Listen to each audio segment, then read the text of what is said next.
Bowers welcoming you to Dialogue here at E Plus TV 6, another special edition with Willi X Evans of what we call Nashville and Parts Unknown.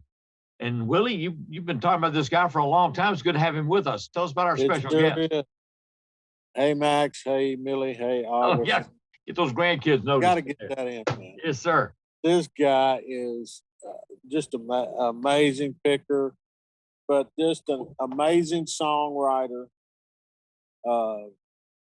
There's not enough accolades to lay on him, but this is the real deal right here, Steve. This is Mr. Larry Cordle. All right, Larry. It's good to have you with us. And good to be with you. Yeah. Larry, where were you born? How did you get started in music? Well, I was born in Louisa, Kentucky, which is in Lawrence County, Kentucky. Okay. And I lived in a little community that was kind of named after my family called Cordle when I was growing up. And it was, there was really nothing there except a grocery store and a post office. Okay. And later that all was absorbed into a little community about 2 or 3 miles away called Blaine. So I tell everybody I'm from Blaine, Kentucky. Actually, Ricky Skaggs and I are from the same little holler. Oh, is that right? Okay. And, so I'm a little older than him. I've known him all of his life. All of his life. Okay. And, early on, my great granddad was an old time fiddle player and banjo player and a dancer, and he, for some of the earliest things I can recall are music related. I would just stand and play these old records all day when I was 5 or 6 years old. And my mom said that I could sing I'll Fly Away all the way through when I was 2. Okay. I don't recall that, but she used to tell me that. So I meandered through life for 25 or 26 years before I figured out I could write songs. About the time I graduated from college, I was in a little old local rock band there. And when that broke up, I started fooling around writing songs, Okay. And what kind of songs, Larry? Huh? What kind of songs were you writing? They were country songs, Okay. That's just what came out of me naturally. Okay. And one of those songs that I wrote there in the late 70s was a thing called Highway 40 Blues. And Ricky actually made a little record on me of it in 1980, and it just never got out. I mean, I was trying to be a CPA, and I had a degree in accounting. I was trying to do that. I couldn't imagine being in the music business, or I would have prepared myself a little bit better. So somewhere around in there, I guess the late 70s, I'd played these things for Ricky, and I told him, I said, man, I don't know if these songs are any good, but people ask me to play them at parties. Okay. And I didn't know if it's a bunch of drunk people say, oh man, that's pretty good. I wanted Ricky to hear them, and he was up there for his uncle's funeral, and he told me, he said, these songs are pretty daggone good. And so I started trying to figure out. Another close friend of mine, Henry Baker, gave me $2,500 to record these things with. Me and him kind of formed a little company to put this record in. But then, it was just the good Lord looking out for me. The record companies, like the only ones I could go to, Rounder and Sugar Hill and those guys, they didn't want it because I wasn't out touring. Right. And, it was no product, yeah. It had a who's who of names on it. It had Jerry Douglas and Ricky Skaggs and Bela Fleck, at 19 years old, at the time. And it was just a lot. It's never been released. I still own the masters, and I mentioned to Ricky a couple of years ago, I wonder if we ought to release that. Try to make this stuff. I mean, it's not as good as we could do now, but it was as good as we could do at the time. Wow. So, a lot of those early songs are on, all those early songs that I came to Nashville with are on that recording. Okay. And so when did he decide to record Highway 40 Blues? He called me, he'd kill me for saying this, but I'm going to say it anyway. He called me from New England. I believe it was 1981. and told me he was coming through Lexington, Kentucky, where I was living at the time, and asked me if he could borrow $50. They were on the road. They were in a van and a trailer. And I said, well, gee, $50, I don't know. Let me see. I knew I didn't have it myself. So I scrapped around and found it. And he told me he was playing at this local club, this Doug Breeding's place on New Circle Road on that Saturday night. So I was back. I dumped the accounting business and was back playing nightclubs myself. Saturday night was a big night, but I started really laying out my case before the club owner, and he was like, oh man, not Saturday, you can go, see him another night. And I was like, well, I don't know when he'd be back through here. And he had told me on the phone, he said, I got something for you too. He didn't say any more than that. So when he finally, I talked to Lee Fox into letting me off the last set so I could drive from Winchester to Lexington and catch the last set for Ricky, because he was going to be there till 1. And I gave him the money I'd scrapped together, and he took me to the van. He gave me a tape player, and he gave me the rough cut of Highway 40 Blues. And he said, this is going to be on my next album. Wow.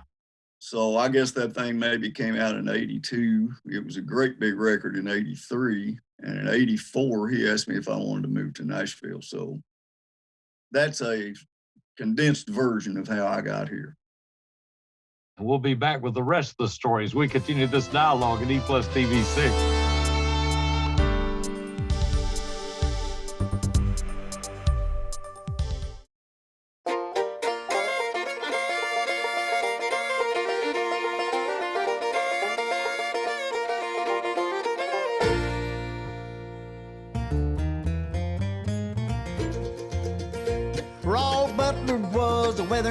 But he wasn't on TV. He knew if it was gonna rain from all the signs he's seen.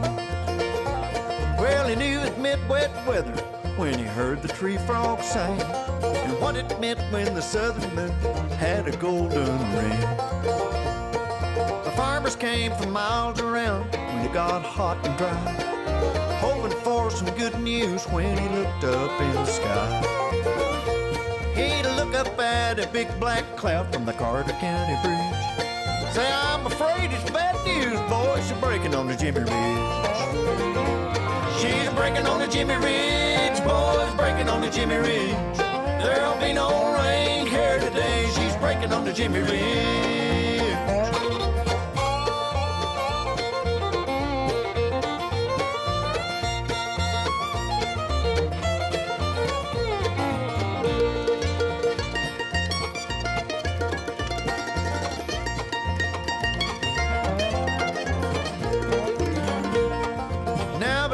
There's satellites and Doppler radar screens, and some dude with a PhD to tell you what it means. But for all their education and tools of the trade, they still don't always get it right when they say it's gonna rain. She's breaking on the Jimmy Ridge, boys, breaking on the Jimmy Ridge. There'll be no rain here today. She's breaking on the Jimmy Ridge, breaking on the Jimmy Ridge, boys, breaking on the Jimmy Ridge. There'll be no rain here today. She's breaking on the Jimmy Ridge.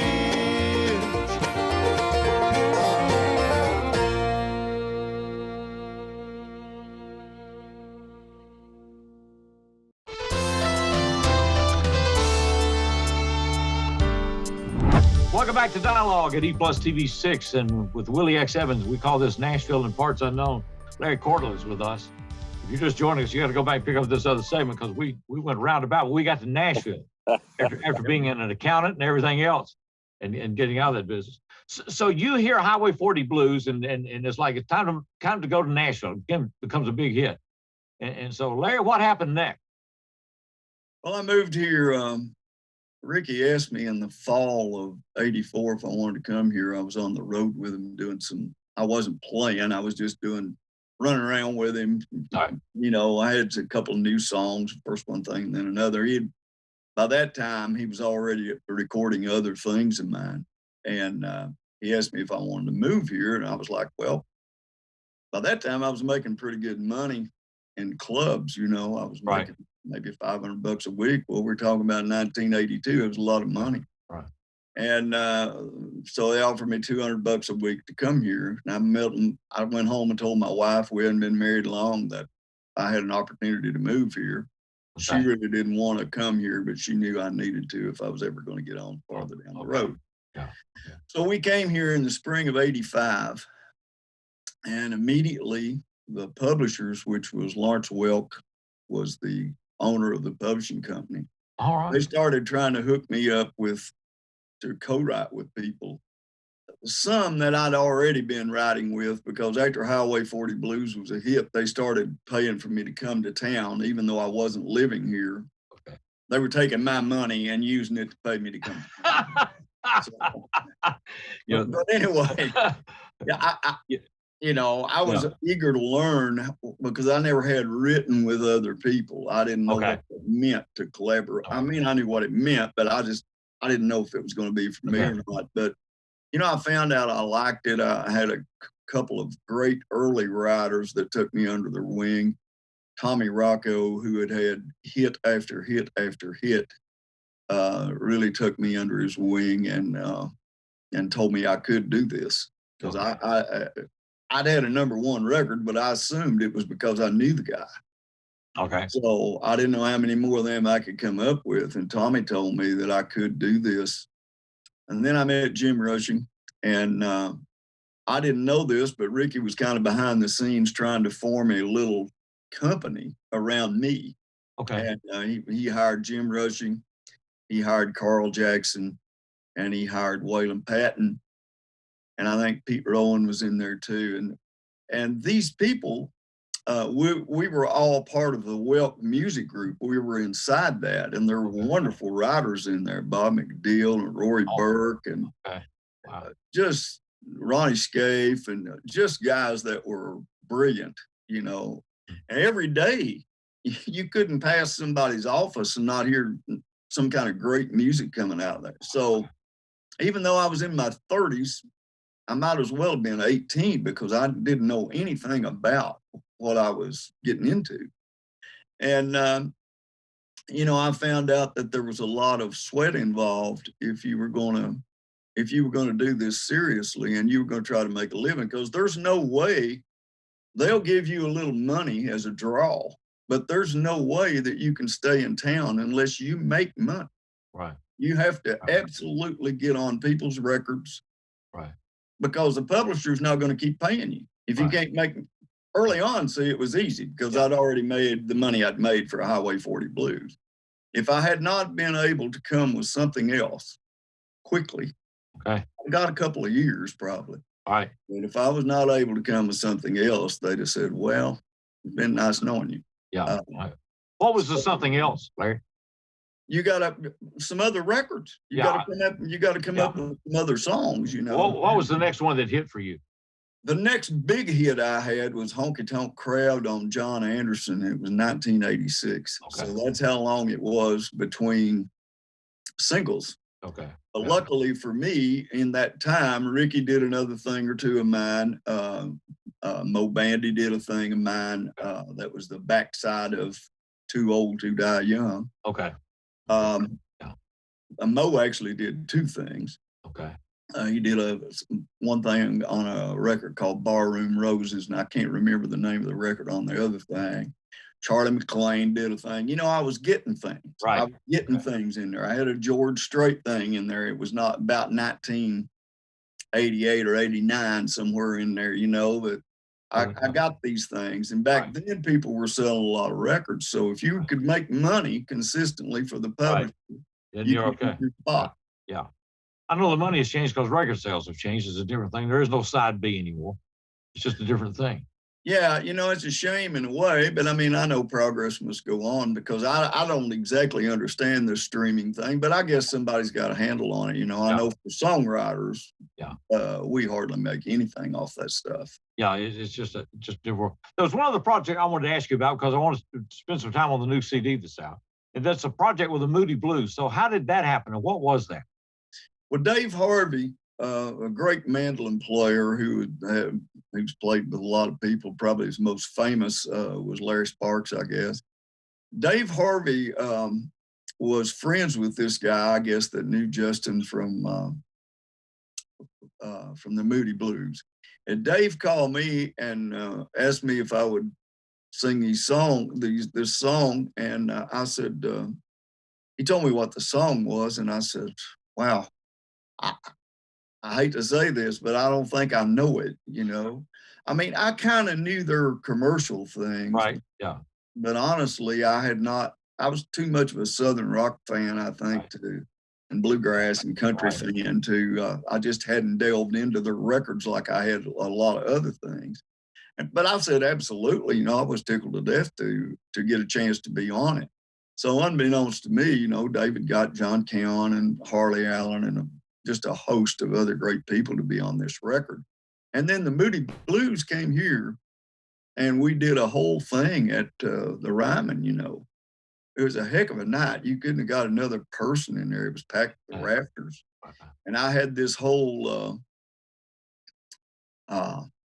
thing, you know, that they did about this whole talking part. I mean, it was cool. It was really cool. And I got to meet all of them. And, you know, I mean, hey, they're huge stars. They were just like us, you know, they were musicians that figured it out.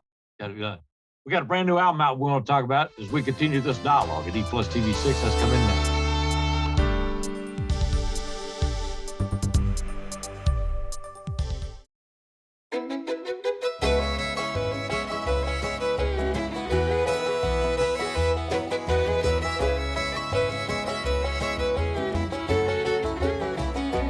When the train pulled into the station, he'd open up his case and rosin up his bow, fiddle upside down the orange blossom special.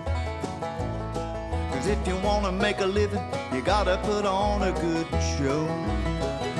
And when he'd smell the smoke and the cinders, he'd slick back his hair and open up his case. Played Cherokee fiddle, just played it for the whiskey. 'Cause good whiskey never let him lose his place. He was always there playing for the miners. Devil's Dream was a song they understood.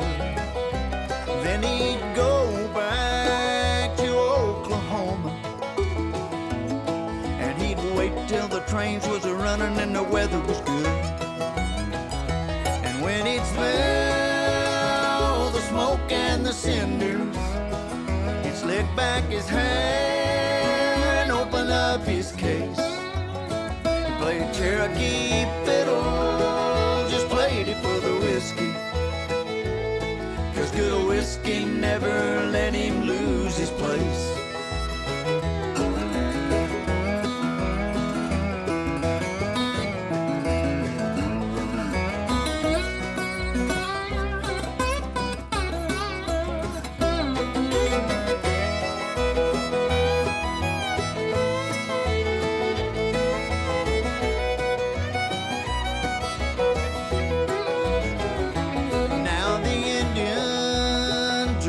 Up like cowboys, and the cowboys are putting leather and turquoise on, and the music is sold by lawyers, and the fools who fiddle in the middle of the stations are gone. Some folks say they'll never miss him. Oh, fiddle squeal like the engine brakes. Cherokee fiddle is gone forever, just like the music that the whistle of the old locomotive made. So when you smell the smoke and the cinders, just slick back your hair and open up your case. Play Cherokee fiddle, just play it for the whiskey. never let you lose your place. No good whiskey will never let you lose your place.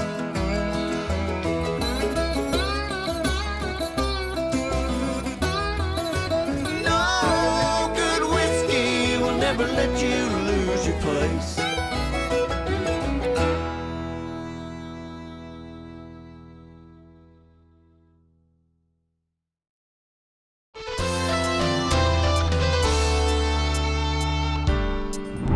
Welcome back to Dialogue at E-Plus TV6 as we continue a conversation with Larry Cordle, outstanding songwriter and fantastic story. If you're just joining us, be sure to catch us on replay or on YouTube or something, because some great stories leading up to this. Willi X Evans is with us. Yeah. Hey, Steve, we got to go up there to hear Larry. Okay. You all need to come up there, man. Yeah, We're doing a gospel show on Sunday afternoons from 4 to 6, and then the country gig is on Monday nights from 8 to 10 now, 8 to 10:30. Okay. And where, Larry? Station Inn, 402 12th Avenue South, Okay. Nashville, Tennessee. Okay, so we'll just get back to the station. Can we crawl in the back door, Larry? I'll get you. Let me know you're coming. I'll get you. Yeah. We've had some massive crowds. We don't want to do much, Larry. We just want to get in free. Yeah. Yeah, I'm with Willi. Why can I'm with Willi. You know what I mean? All right, I'll get you in there. Here's one musician who trying to make a living out of this. Want another musician, let him in free. You know what I mean? Hey, it's never ending. Yeah. That's why you call us friends, Larry. We're all friends. You know what I mean? Yeah. Yeah. We're your buddies. Yeah. All right. Absolutely. All right. So tell me about where the trees know my name. What is this project? Well, it's my latest studio album. Actually, I had it recorded and was ready to put it out in 2020, and we all know what happened. Oh, yeah. 2020. So all my dates canceled. I worked every weekend in February of 2020, and then it just stopped. That was it. It was over entirely. And I'd had one single off of it, a thing called "Breaking on the Jimmy Ridge," which was a #1, and it had done well. And I just kept putting singles out because I didn't know what else to do. I needed to stay on the radio, but as far as putting the album out, it made no sense whatsoever to try to. Okay. Of course, I tell you, Steve, a lot of us are going to have to reevaluate how we do recorded music, because to make an album nowadays, I don't know that it makes any economic sense. An album is a calling card. It's a business card. It says this is what I can do if you will hire me. Okay. Because people just don't want to. I mean, I'll sell some at shows. All right. But there's no record stores. Right. Even if you could get in a big box store, you got to let them have them for $4.55. It's not worth it. It's not worth being in there.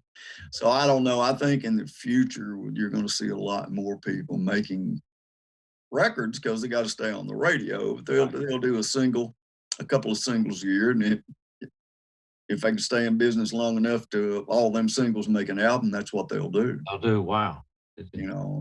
I believe in our business anyway, because it's just really, really hard to sell CDs now. I've not kept up with the CD Baby does all my stuff for me. They aggregate for all the streaming services, Apple, Spotify, anything you can name, they aggregate for it. Okay. And it's just a way different than it ever was for me. Wow. Okay. Interesting. That'll be a business note, Larry, and one to follow, because it's a huge change. Well, I keep an old computer because it's got a CD in it, and I've got an old one because it's got a CD. And I've got a couple of cars that got it, but I'm gonna hang all the cars just because I got a CD player. Yeah. I bought a car back in the winter, and it don't have one in it. No, it doesn't have anything. They don't have anything anymore. The title, "Where the Trees Know My Name," where did that come from? There's a song on there by the same title. Same name, okay. And, I wrote with a wonderful songwriter. Her name's Leslie Satcher, who She wrote the big George Strait thing, Troubadour, you might remember. Okay. Right. Okay. Just a great song. And she had that song title as she brought it to a writing session one day. She thought I would understand it, and I did understand it. I mean, when I was young, we were so close to the land. We were raised on little farms, and when you're a little boy, I mean, we were kind of like wild Indians or something.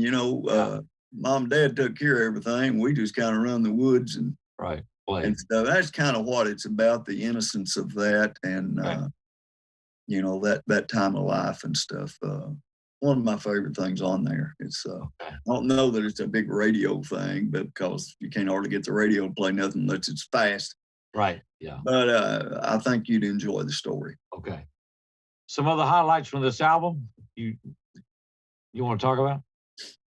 Yeah, I've had 3 #1 records off of it. As I mentioned, a thing called Breaking on the Jimmy Ridge, which was actually released in late 2019.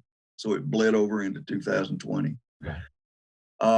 Then we had a thing called Sailor's Regret that just really went to the top of the charts that Johnny Williams had sent me. A really great song.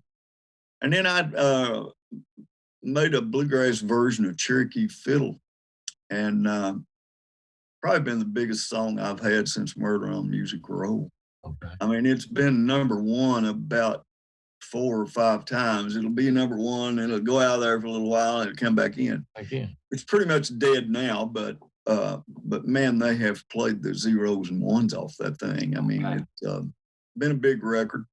Okay. And then I put the Devil and Shade Wallen thing out, which I think got to about 14. Okay. And this Natural State song is my latest single. I'm really proud of the album. The collection of songs really fell together and welded together good. Okay. And especially in live, I don't know when I'm going to get to make another CD, because of what I told you there. Yeah.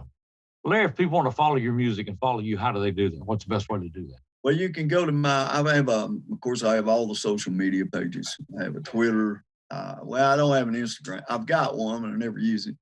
I've got a Facebook page, just facebook.com/Larry Cordle fans. And I've got my website is just larrycordle.com. All right, great. Those are the best ways to keep up with what's going on with me. Be sure to check it out. Yeah. I'm out here I'm going to do it as long as the Lord lets me be able to. Isn't that true? Oh, we all can. Where the trees know my name, the most recent word.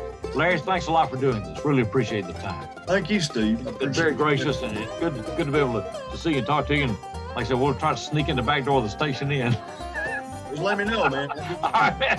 All right. Stay with us here at D Plus TV6 because this is the place where the dialogue continues. Well, now I've been a gambler and I've been a prisoner of a lifestyle that keeps me looking for another show. Now the waters get deeper and the waves seem much higher. My